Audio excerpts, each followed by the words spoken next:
Welcome everyone to our introduction to Git and GitHub. And before we get started, we would like to acknowledge the traditional owners of the land on which we are gathered today. And for us here in St. Lucia, these are the Turrbal and the Jagera people. We want to explain quickly our teaching approach today, just with bikes. And most quick guides to Git are actually very, very detailed and explain you what every function does, what every little piece of Git does, but it's really hard to understand how it all comes together if you've never seen anyone riding a bike. And that's why the tutorial we'll attempt today is I'll just get on a bike and Stefan will explain what's happening in the background. And quickly who we are. So my name is Saskia Bollmann and I'm a postdoctoral research fellow at the Center for Advanced Imaging at the University of Queensland. And I'm Stefan. I'm the 7 Tesla National Imaging Facility Fellow at the Center. And if you have questions to our talk, there will be the teaching assistants that will help out in the chat of the meeting. We will also be there to answer questions. There will also be a help desk channel on Mattermost, and there will also be a Jitsi room where we can talk. And if you want to have a look at the slides, we'll put them up on our website, mri.sballman.net. Cool. So we will go through 4 use cases with you today, just using some code you found on GitHub at the first step. Then we show you how to use version control for your own project, then how to add someone to this project, and then the last stage, how you contribute to a larger project. Okay. So let's get started with number 1. For that, I just went online and searched for a nice example. So I chose fractals in Python, and I just searched for a GitHub repository where some code is provided by someone. And we just click on the first link, and that brings us to the GitHub webpage of that repository. And you can see the name of the repository, the owner, a quick description of what's in the repository. So for example, what programming language is used, and you can see the content of the repository. And when you scroll down, you will get to the README, and that really explains and documents what's in this repository. So here we just have a collection of Python scripts for drawing beautiful figures, and that's exactly what we want to do here today. And as a quick intermezzo, we won't go into details, but we have put a few slides how to install Git and also how to create a nice development environment for Python. We won't show it, but we just want to say for our examples here, we use Visual Studio Code to also highlight a little bit the integration of Git with integrated development environments. And just to let you know, most IDEs like PyCharm, MATLAB, or Studio already have this Git interface, which makes the workflows much more nicer. Cool, so once you've installed Visual Studio Code, but you forget to install Git, it will tell you to do so. And once you've done that, you're represented with 2 options. You can open a folder or clone a repository. And today we want to clone a repository. So do you know why they called it cloning a repository? Yes, so cloning repository is a Git terminology, and it basically means that we make a copy of a repository from a central server to our own computer. And we only use the word cloning when we do this for the first time, because we copy the files, the working copy, and we also copy the repository, and we establish a link. So the repository knows where it came from, so we can later push content back to this central repository. And as an example, here we have our PyWonderland scripts that this author has on his GitHub account. And then we clone this repository, and we end up with this repository on our computer. And then we go from there. Exactly. So Visual Studio Code will ask us for the repository URL, and that's something we'll find on the web page. So when you click on the clone button, we'll have this little window pop up, and you just need to click on this button and we'll copy it. And you can then enter the URL of the repository into the Visual Studio Code window, and then it asks you to select a repository location, which is kind of like the location on your local computer, on your local hard drive where you want the repository to be. And once you've selected that, it will start cloning the repository. And once it's finished, it even asks you, would you like to open that? And yes, we want. And once you've opened that, you can see we now have the same content as we've seen online on our local computer. So now that we have it, we can have a quick look on what a repository actually is. Yes, so what do we mean with repository? So when we look at it in Windows, it's a hidden folder. So if you don't see it, you have to switch that you want to see hidden files. And it's a .git folder. And this .git folder contains subfolders like hooks, info, logs, objects, refs. And if you look in these files, they're quite cryptic. So you can't really see much in there, but this is actually the repository. And then outside of this repository, this is what we call the working copy. This is the actual files you're working with. And then Git provides tools to explore this repository. So here, one example, git log shows us a commit hash. We'll show later what that is. We'll show on which branch we are, where things came from, who the author is of this code, when this person made changes to the code, and what the person changed. So a repository is a virtual storage of these project files, including its history. And they're basically snapshots of files together with commit hashes. Good. And yeah, as we pointed out, it's kind of like the same principle in other IDEs. So whenever you start off a new project, you want to pull something to, or you want to clone something to your local hard drive, you look for the clone repository option, then you give the URL, and the rest will be done for you. And just as a quick summary or overview, you can see on the left-hand side, that was the remote code that we wanted to get to our local hard drive. And on the right, you can see, okay, we now have exactly the same content on our computer. So can you explain what remote means in Git terms? Yeah, a remote is simply a repository stored on another computer. And you see often the word origin. And origin is the name for a certain remote, and it's the name for the remote repository where we clone from. So in our example, we have the repository of the developer, which we clone from, and it's now locally on our disk. Now we would call this a local copy of the repository, and the remote where we clone from, we call origin. And later we will also see other remotes that we can have in Git. Exactly. Now we want to run the code. And that's really one of the nice features of using GitHub, because it prompts you to include the documentation of your code. Not only the code itself and its history, but also asks you please document how to use the code, for example. So that's part of the README, and we can look it up and we see, okay, we can just run the example Py scripts. And if you want to do that, you will need a few packages. And again, we have put a few slides in here for you that show you how to add them using Conda. And again, this is part of the README, so it really shows you which are the dependencies that you need to install to run that specific code, which if you only would have the code, you wouldn't know about. So that's really one of the big advantages of using GitHub. And once we've sorted that all out, we actually do get some fractals presented here for us. And right. So this was just a very simple run through how to actually clone something from a remote repository and run it on your computer. And we can have a little bit more of a look inside the history and what's happening. So this is now the history presented online on GitHub, and you can again see, okay, when something happened, who did it, and what that person did. And you see that the history is like written in commits. Yeah, what is a commit?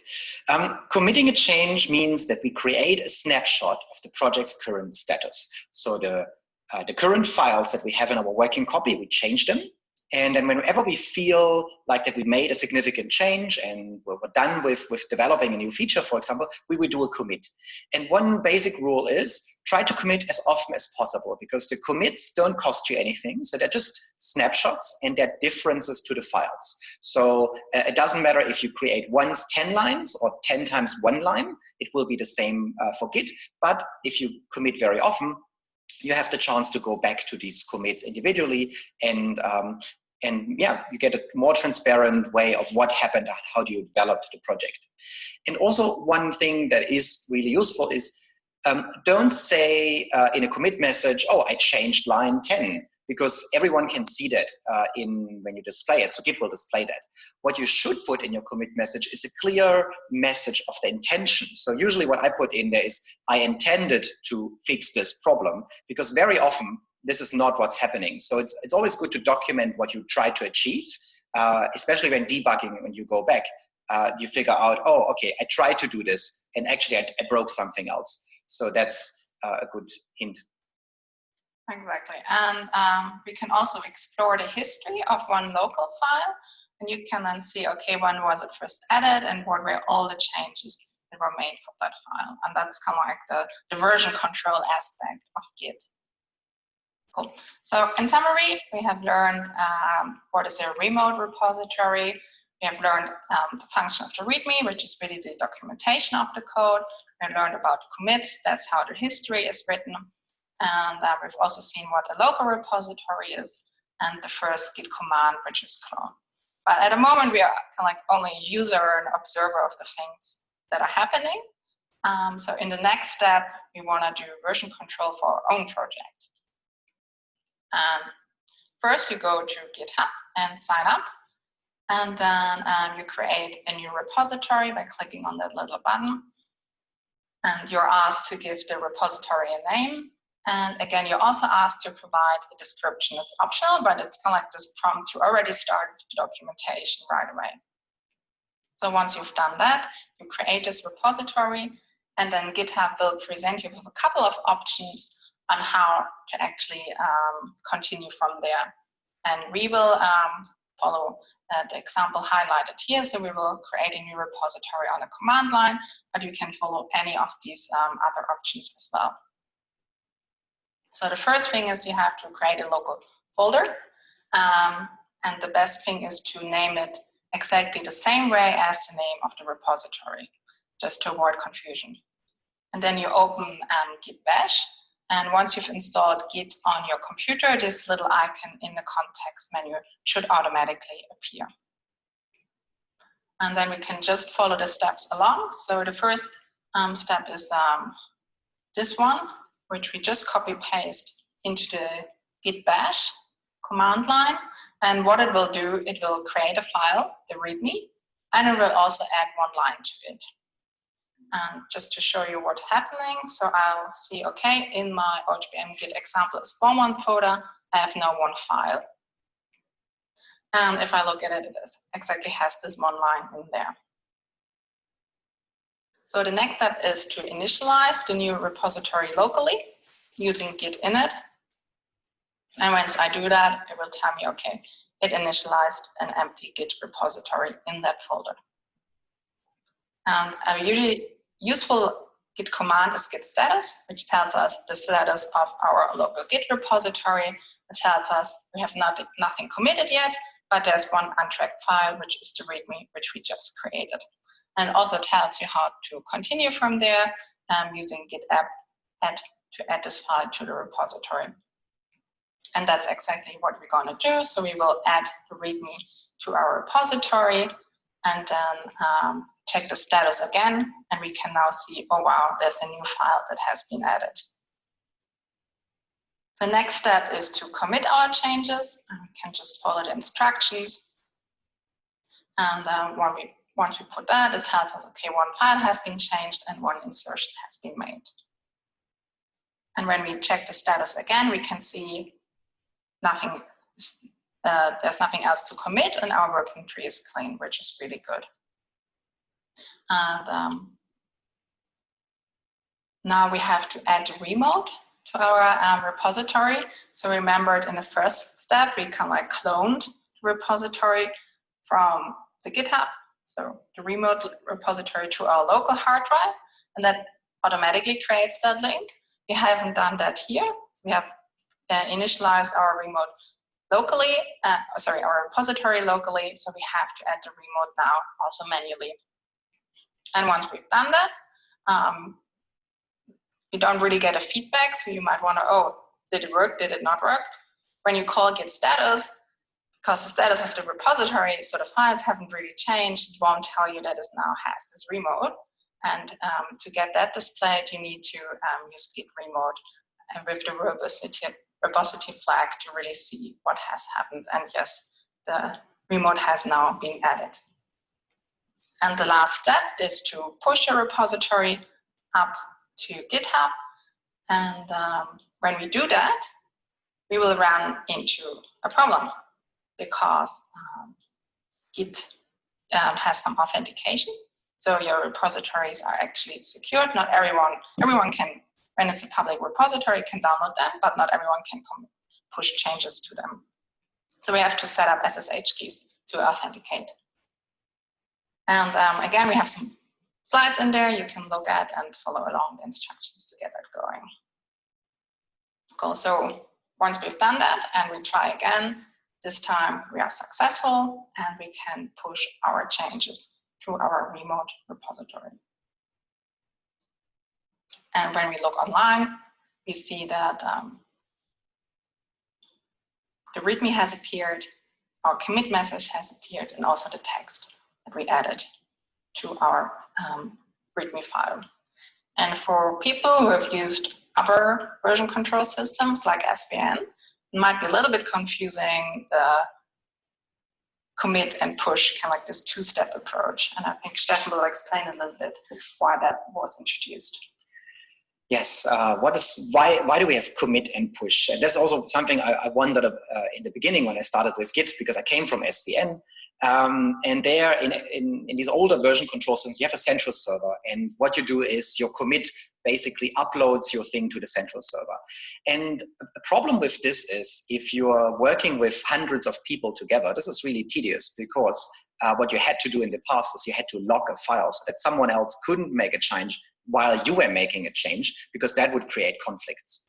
And in the old systems, a conflict wasn't handled well. Whereas in Git, a merge conflict and merging is an essential part. So a commit is tracking or creating these snapshots locally on your computer. So no one else sees your commits, which is great, because this means you can also code in an airplane or in a submarine or wherever you are. And you actually don't need internet connectivity to code and to track your changes.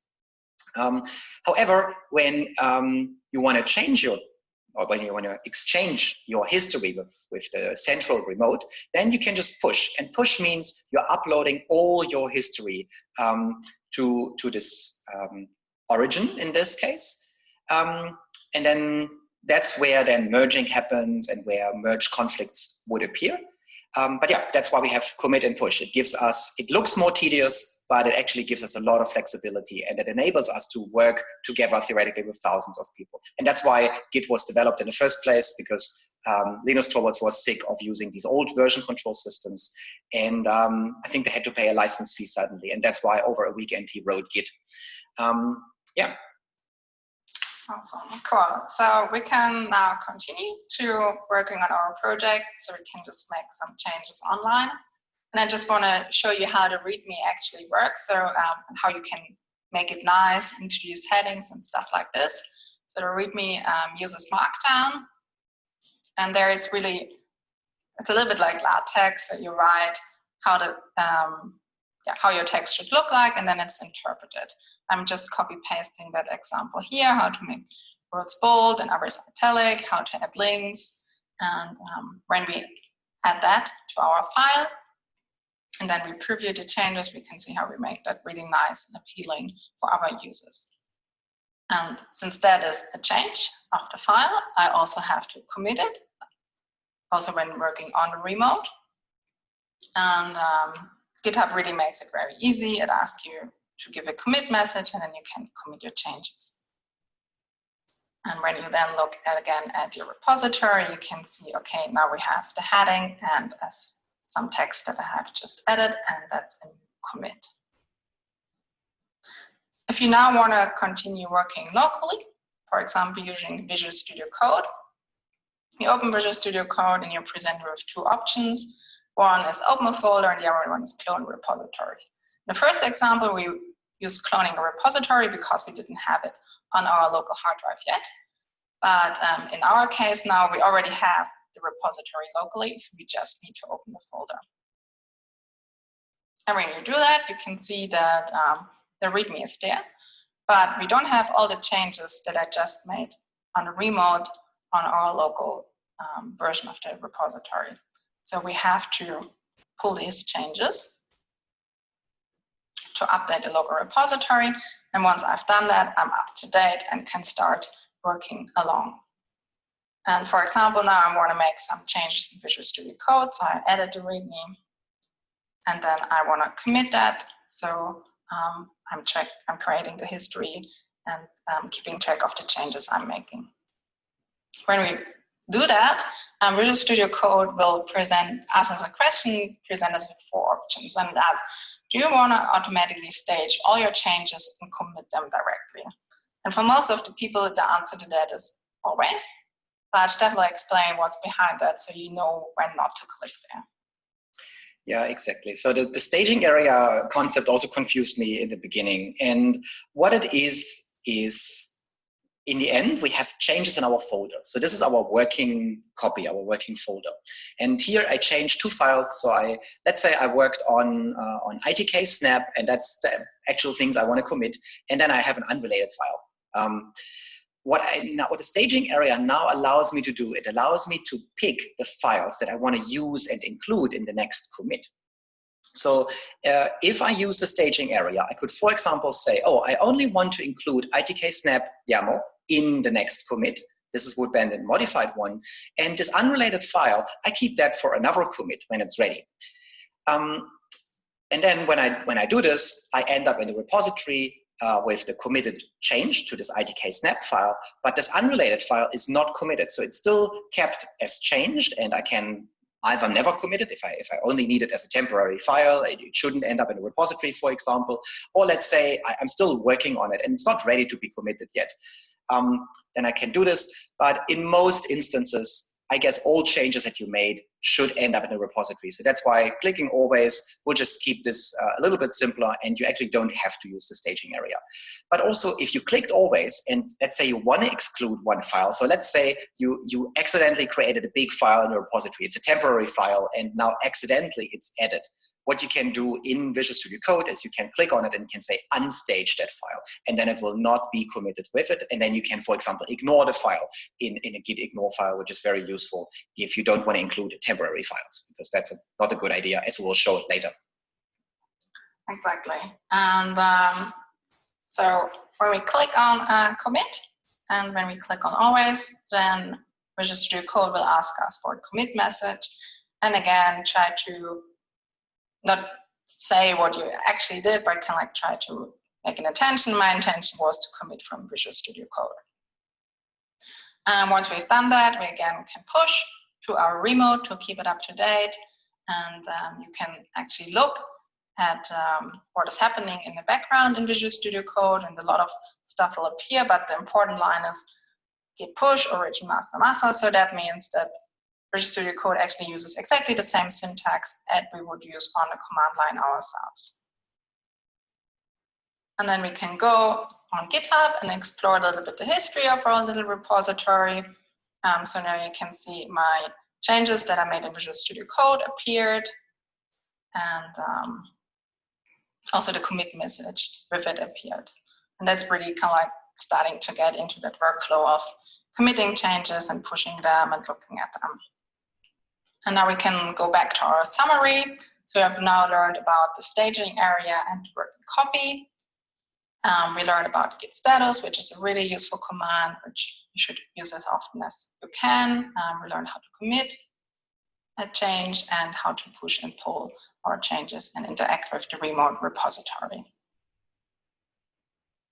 And when we explore the history on GitHub. You can also use it locally because it's the same content. The difference, basically, this is the same commit, just differently presented. And personally, I find it a little bit easier to see what's happening on GitHub because on the terminal, it just shows a lot of other things that might not be so useful sometimes. But sometimes it's also really nice because on a terminal, you basically have the full power, but also the full responsibility.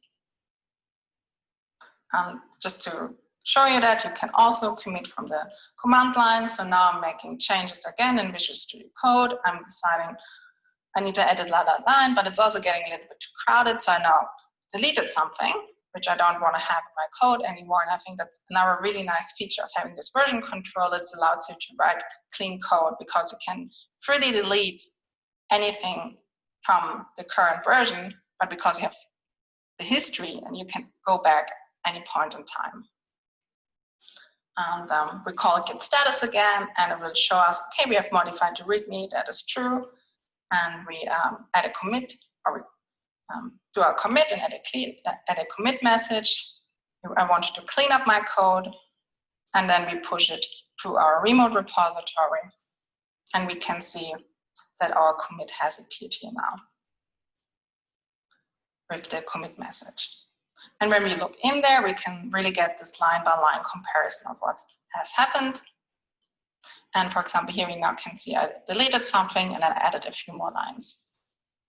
And if you want to go back in time, one really useful feature is the search option in GitHub. So you can search for your commit message. If you know, oh, at some point in time I deleted something, or at some point in time I did that, if it's in your commit message, then it's really easy to find. And then you can go back to that commit and have a look, oh, what did I do back then? And for really kind of like small changes, there's kind of like a version to get that stuff back via Git.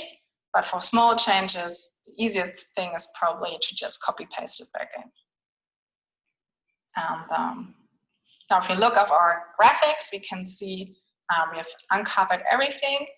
And for completeness, so git fetch is a command we don't really use because it's integrated in git pull. But what git fetch does, it just updates the local repository, so that little git folder, but it doesn't do any kind of like changes to the files, to our working copy. And git pull then does also git fetch and a merge, so it now updates the local repository and incorporates the changes from a remote repository into the current branch. And that's what you want to do most of the time. That's why this command was created. Now you might think, okay, this is a great thing to do. I've just put everything under version control so I can go back to any point in time. It's, and you might think, okay, not only the code, but the data, my literature, everything. I want to have everything on Git. But that's a really terrible idea. Yes, the reason why is, and we already alluded this bit in the earlier slides, is Git works based on differences. So it always takes a difference of the files you make, and then it creates a checksum. So it's an algorithm that basically makes sure that every change happens, has a unique identifier.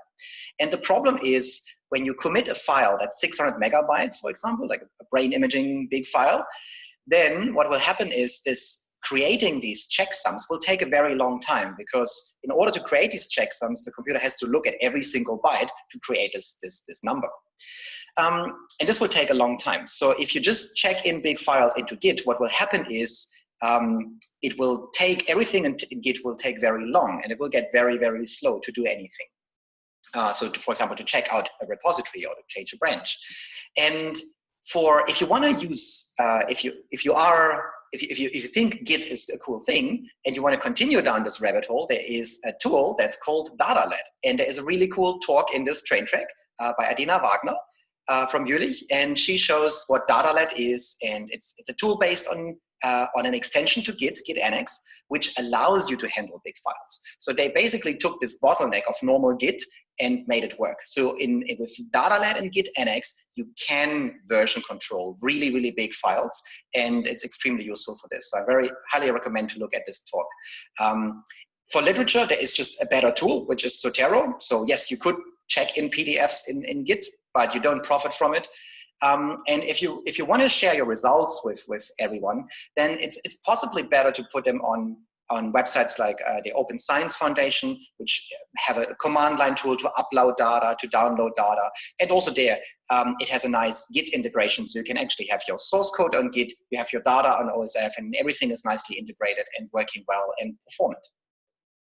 And then for code, if you like this whole concept of Git, there's one advanced topics that we recommend looking into, which is continuous integration. And we'll show a little bit about this later. But what it means is, it means that when someone commits something to a repository, tests automatically run. And they make sure that the changes you make to the repository don't break the big project. Because if you work together with hundreds of people, or even if you just work alone, it's very easy to make a change on one end of the project and breaking something on the other end. And continuous integration makes you automatically checks for these things and makes you aware that, oh, the change you just made potentially broke something. So our project is going so well that I could convince Stefan to join me.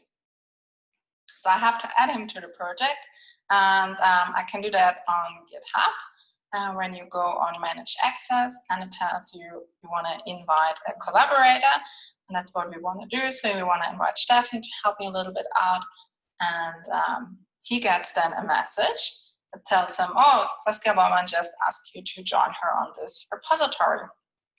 And when he accepts that, he can now see the repository and then get started on working. Yeah, so now I'm able to log into this repository, and I was already able to clone it before, but now I can push changes as well. So, and just to show that Git is not just working in Windows, it's also working on Linux, and actually even better because most Linux distributions have Git already integrated. And also on Mac, it's pretty easy. So you just open your terminal on Mac or Linux, you type Git, and it should be there. So the cool thing is the commands are identical to what we have already shown. So we clone this GitHub repository. Of course, for this to work, I have to set up my SSH keys. It also works the same as what we have shown on the slides already. Then I'm cloning my repository that I want to work on. And now there's one thing we want to introduce, and it's called branching. And branching is something really useful. It can be intimidating, and it might look complicated, but if you just think about it, if you want to add a new branch, you want to do this if you implement a new feature. And then it gets actually really simple and very useful. So what you would do is you click on this branch, master. So master is always the default branch. This is where the code should be that's running, that's working, that's tested. That's the code you release to other people. And then if you do something new, you usually want to create this new branch. So you click on this, you say create branch, and then you give it a name, for example, testing fancy feature, or developing new feature, or creating a bug fix, for example. So you create this new branch, and then you can see these branches when you are in the repository. You see now this repository has two branches, and when you click on it, you see there's a master branch, and then there's a branch that I just created, and now we can work on that. So just to explain a little bit what's going on under the hood. So we have our remote repository. In there, we have the master branch, which is the main branch. This is where we keep the stable code. And then all other branches, see them as you want to test something, you want to fix something, or some people even keep release versions in branches so they can go back and make, for example, fixes to a certain version of the code they released to someone else. You find this nice graph overview to see these branches, and in Insights and Network Graph. Other tools like GitLab, for example, show this also quite nicely. But yeah, you see we have our master branch, and then here in blue, we branched off into our testing branch, and then here you also see we merged it back later. And then we're back to the main branch. So you nicely see why it's called branching, because the master is the tree, and then from there you branch off in little things. And sometimes you might not want to merge it back. So if you're just testing something, you can also just abandon the branch. And the cool thing is you haven't messed up the history, and you haven't disturbed anyone while testing something in the master branch. So we're doing this now. So I'm pulling this repository, and now I'm seeing there is a new branch because I created that online. So we're pulling this branch, and then we're checking out this branch, which means that we're switching our working copy to be that branch. And now I can use my favorite text editor. In this case, I just use VI, but you can use Nano, you can use gedit, whatever you have, and you edit the files you want, or Visual Studio Code. So you add a new feature, and then you make well, first you check what did I do. With git status, you see now there is a modified file, readme.md. Great, that's what I changed. So I want to create a commit, and I say I added this new feature. So the problem is, what's very often happening is you try to do a new feature and it seems to work, you commit it, and then you realize, oh, it didn't work. And you go back and you have to tweak the new feature. So you go back and you add more things and you create new commit messages. And now when we look at the log, at the history of our project, we see that Saskia just had nicely cleaned up the code on this snapshot. So 6.3b, this is this checksum that Git does. This identifies the status of the code. And now we see that I made two new commits, 4.6 with added new feature and 8.4 tweaked new feature. Now, if I would merge this back to the master branch, it would be not so cool because I needed 2 lines to do a simple thing. And very often I need more than 2 lines to do a simple thing. So it becomes very cumbersome for the people in the master project because suddenly there are 10 messages of me trying to do something and fixing typos. So it would be really cool if we combine these two into one thing to make it easier for the rest of the team to understand what I actually did. And this is one really cool thing that I want to show. It's called squashing commits. And I think also one of the developers of Git said, this is one really big advantage of Git. It makes a coder look to be really good because you can rewrite the history and you can make it look like you're actually good in coding.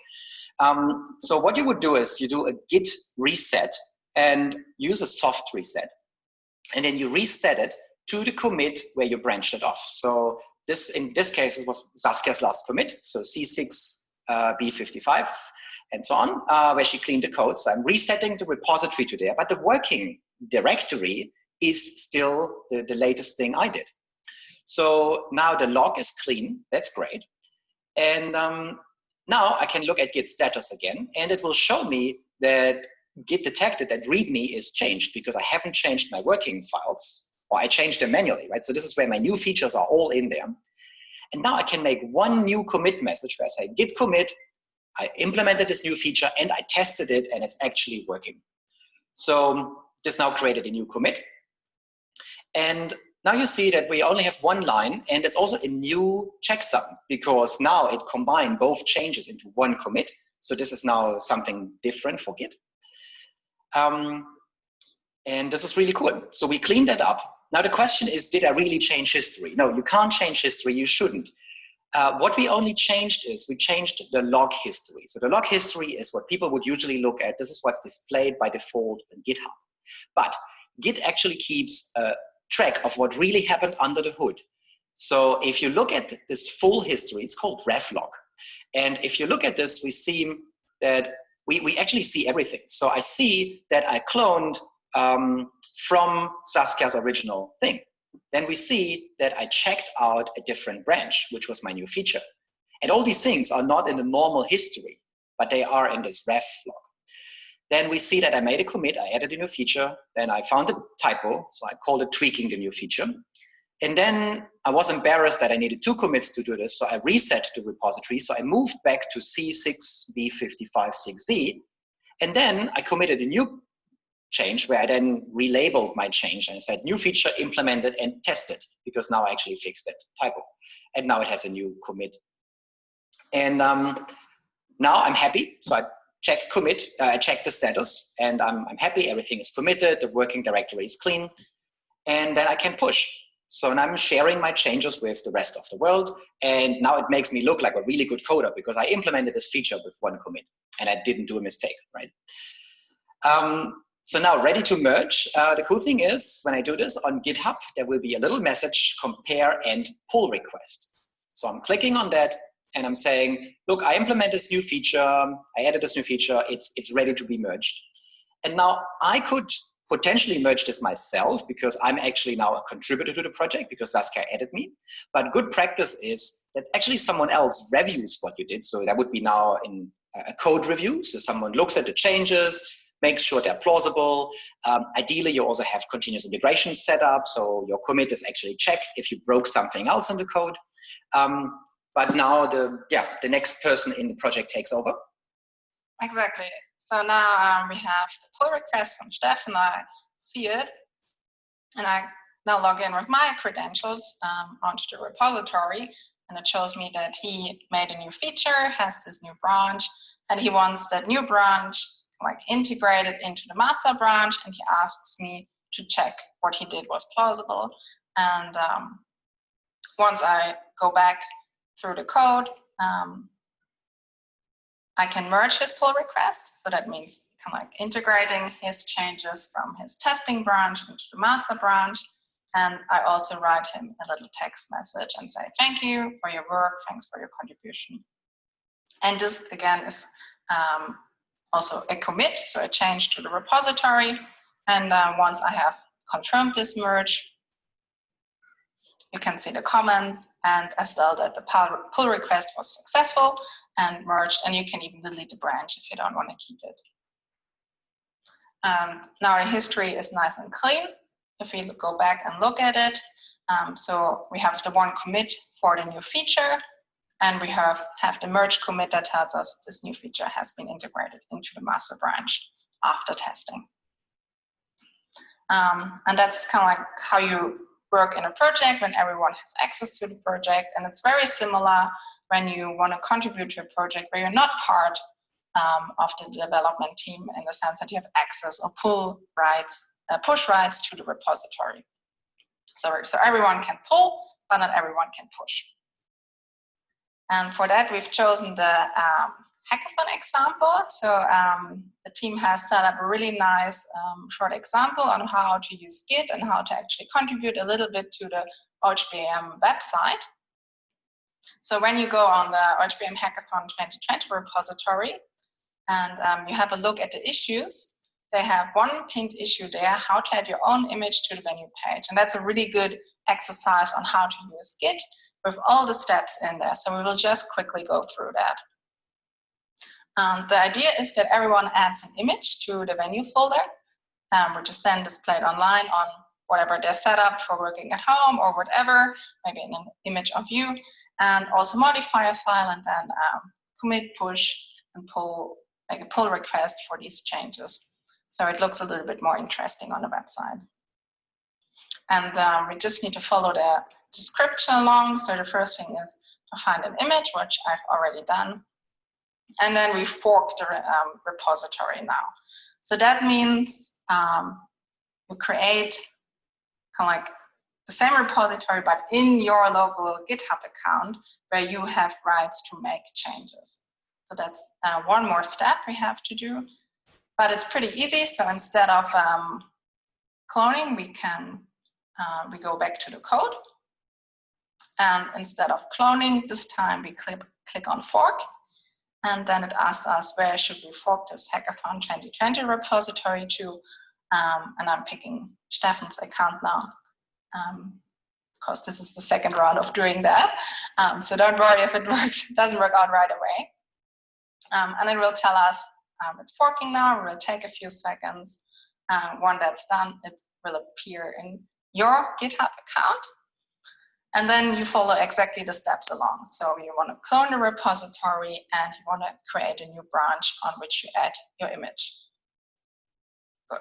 So we go on git clone, and now this is no longer the OHBM repository, but this is now Stefan's own repository, where we have forked the repository too. So we clone it, for example, using the command line. This takes a little bit because it's already pretty big, which again shows kind of like why you only want to have small files if possible. Then we change to that directory, we create a new branch, we check out this new branch, so our working copy is now on the new branch. And then we add our image file to the folder, which is really just copy pasting it to into the correct folder, which is image and venue. And then we also have to modify the YAML file that describes the venue web page. So our image gets added to it.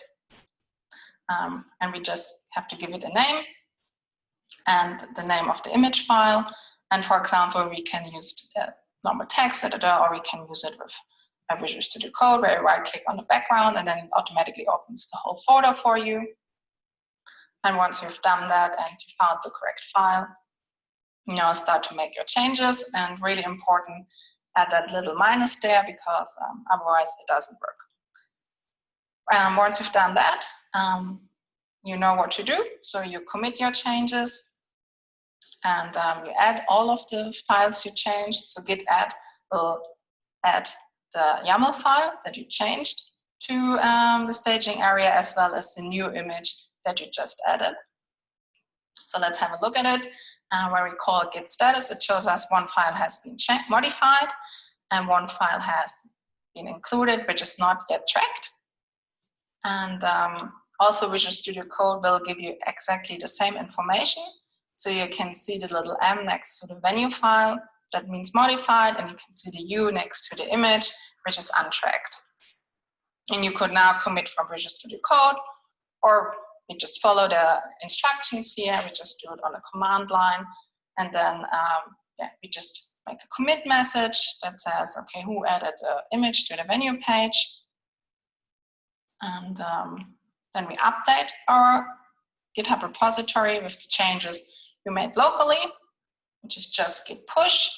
And again, we run into a little problem here, but luckily Git gives us the solution. And the problem is that we have created the branch locally and we didn't tell the remote repository about it. And once we do that, we get a successful git push, and then we can go to the last step for us, which is creating a pull request. And the easiest is to just go again to your local repository, and GitHub will already ask you, hey, you made some changes. Do you want to compare and create a pull request? And it's really important that this is your local repository, not the OHBM one. So when we click on compare and pull request, it will tell us that the branches can automatically merge. So we haven't really broken anything or introduced any conflicts. And then we write a little message, just thank you for being awesome. And then we create this pull request by clicking here. And at the bottom of the page, you again get an overview of the changes you made. So you can see we added 3 new lines, and we also added an image that go along with it. And just make sure that that image is really, really small, so just a couple of kilobytes, because otherwise the repository will get really big and very slow. And now, because we don't have any access to the repository, the team on the OHBM side will now have to actually make the merge. So we just have to sit and wait, and they actually have some continuous integration in there, so that will run, and once that's done, shows, oh wow, all checks have passed, so that is good, we didn't break anything. And once someone from the team has reviewed your changes, you will get a little welcome message from the bot. It says thank you for contributing, and once everything is done, you get a congrats message and some bragging rights for your first fork and pull request. And often you also get a little comment from one of the authors, says thank you, and you can see that the pull request was successfully merged and closed. And if that was a little bit too quick, Stefan will quickly summarize what has happened. Yeah, so just to summarize, what's collaboration in Git looking like? It basically puts everything together that we talked about today. So we know remotes are the repository stored on our computers, and we learned already earlier that there can be multiple remotes. So now we have actually 2 remotes. So we have the origin, which is the repo where I cloned from, and we have now upstream, which is the repo I forked from. So how does this look like? So the OHBM has this Hackathon 2020 repository on their website. we are not members of this repository, but we want to contribute. So what we will do is everyone can fork. So fork is basically a clone, but it's not a clone to a repository, it's clone on GitHub. So this means we're taking this Hackathon 2020 repo and we're copying and linking it into our account. So this repository always knows where it came from. So it knows, oh, I have a relationship with this OHBM repository, and this is what makes it work, and these buttons appear, like create pull request and merge and all these things. So this is why it knows where it came from. Then we have to change it, so we have to clone it to our local computer. So we do this, and there's our local. Then we have now two remotes. The remote one is origin. The remote 2 is upstream. Or we call that upstream. That's the Git language, how people call it. You can call it however you want. You can also rename it. So we pull from this origin, we push changes up there, and then we make a pull request, which means we invite the original authors of the project to pull changes from our fork. And they can then decide if they want to make changes to these changes, or if they want to reject it. Maybe sometimes it just doesn't fit what they wanted, and they will just say, no, we don't like to, or we can't really use your contribution. So this can happen as well. But very often, everyone is happy if you help them out in your project. So yeah, that's it, what we wanted to talk about today. So thank you. I hope you enjoyed it, and I hope we could convince you to give Git a try. So we have a little break now, I think, and then some time for question and answers. And yeah, if you all could give it a try and see if you can contribute to the OHBM website, that would be really fantastic. Thank you. Thank you. Bye-bye.